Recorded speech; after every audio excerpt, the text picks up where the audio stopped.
Hi folks, and welcome to our weekly vlog. Jay, we had an awesome weekend last weekend. Thank you very much. Folks, you might remember in our previous vlog we went down to Jay's own private man cave, his man cave of creativity, and Jay showed us his model car collection. And you might remember in that vlog I alluded to the fact that maybe we might have been going to a motorsport event, and in fact we did after that. Yes. Jay took me along to the Noosa Hillclimb. Jay, now that is an event which was spectacular. As far as a photography point of view, there was just a plethora of things to point your camera at. That's right. I couldn't believe lots of colour, lots of people, lots of noise too. Lots of noise. That's, yeah, in a good way. It was terrific. It really was. It was the Noosa Hillclimb. That's been running for 20 years. I've been on the committee probably the last 5, 6, 7 years. I can't remember, and chaired it for the last 2 years. So I've got sort of free access to everything, and I know all the drivers and everywhere to go, and so it was good to get you to come up there and see a bit of what I get up to sometimes. Sure. Look, I was completely, I got to admit, I was completely out of my comfort zone, and we'll even put some images up later to show you what I learnt just by attending. But that is an event that it doesn't matter if you're into motorsport or not. A photographer, it's an absolute dream day out, isn't it? Yeah. I couldn't believe that. Different. I guess it's different from like a circuit racing where kind of cars are going round and round. You're looking over a fence, and there's probably limited access to where you can get close to the cars. You can get really close to the cars, so you get free access to the pits. Talking to the drivers, or even let River sit in some of the race cars and all that great. I got some wonderful photos of River just sitting in that open wheel. But going up the hill and seeing the cars in action, and amongst the forest, the trees and the shade, and I love it up there. It's really and even just walking through the pits and being able to stop and talk to the people that own the cars. You just don't get that sort of access when you go to some of these big motorsport events.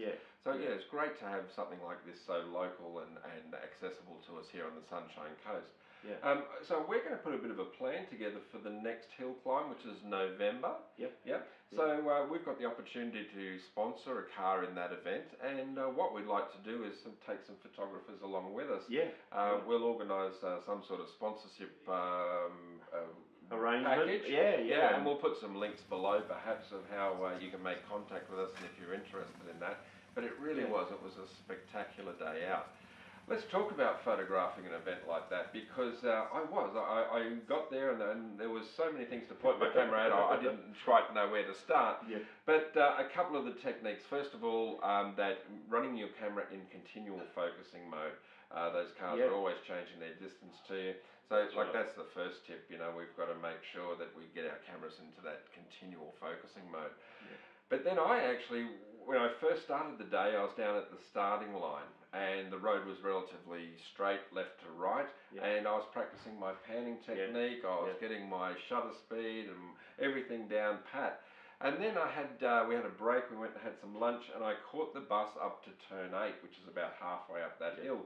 Now, I was absolutely mystified as to why I was getting terrific shots out the starting line, but then by the time I got up to turn 8, nothing seemed to be working for me. And of course you'll see a couple of the results there on the screen. The point is that the cars were travelling up the mountain. So given that I have panned a lot of different events, cycling, horse racing, all of those sorts of things, and I was keeping a dead level camera left to right. And then it wasn't until I was about 10 or 15 minutes into that frustration, I'm reviewing my images and wondering, why are these just not pin sharp? And you'd called me on the mobile and you said, Rich, do you mind just getting some video as they come up the hill?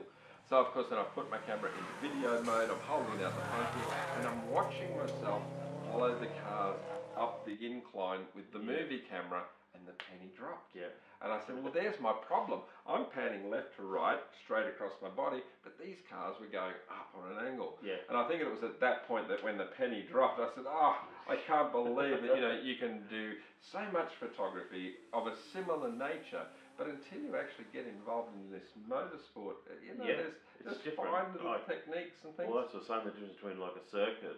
You're standing on flat ground. Most circuits are flat. For the spectators, you're in a flat area. You can pan left to right or right to left depending on the direction of the cars, which is just a straight movement of your body. But when you're standing on a slope, on rough ground, we were in the forest in a national park, and it's rocky, and you're standing on wobbly ground, and the cars are also going on an angle. It's a different thing to swing your body as well as move your arms up and down to keep that flow. Yeah, I can imagine that would be a skill set which, had I have not attended that event, I would still be completely oblivious to the fact of that. It sounds simple, I know, but I guess when you're there and the excitement and the noise and everything, it was a wonderful, wonderful day. Yeah.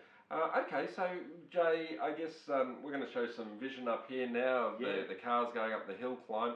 But folks, we'd love to have you included on the next hill climb in November. It's a terrific event. It's locally here on the Sunshine Coast at Noosa. So we'll put the links below. Once we get it all sorted out, we'll it'd be good to have a crew of photographers up there for a workshop and teach them some of the techniques. It would be. And aside from the panning technique, I noticed some of your shots. You went through the pits there. There was an old 1920s Bugatti, beautiful car. You got some special shots of that. Absolutely. Low depth of field. Yeah. Dick Johnston, big name. Yeah, he was there. Lovely fella. Yeah. Happy to have his photograph taken and have a chat to you. There's a lot. So it's not only the cars to photograph, there's quite a lot of famous drivers who come up and compete at the hill or are invited, like Dick Johnson was, as a guest to do parade laps. But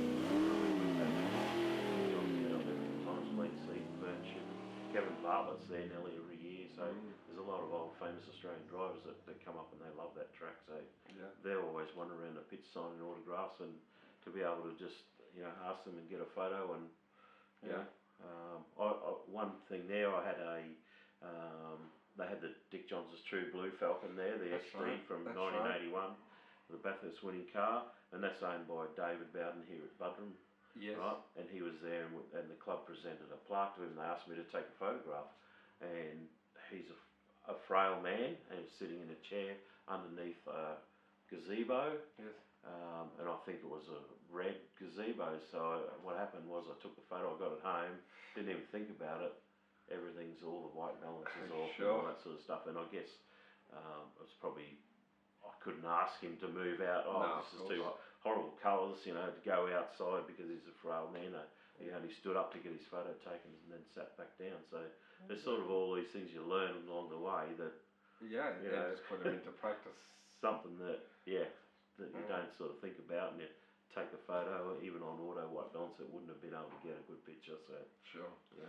Now the fellow who actually won the event on the day, young fellow, Michael Von Rapard, in an open wheeler. Yes. We've got a bit of footage up there we can show. But I actually put my GoPro or an Olympus tracker camera on his rear wing of his car for the fast run and recorded that, and it's amazing how fast they did. What did he end up going up in? 50.55. 50.55. Yeah.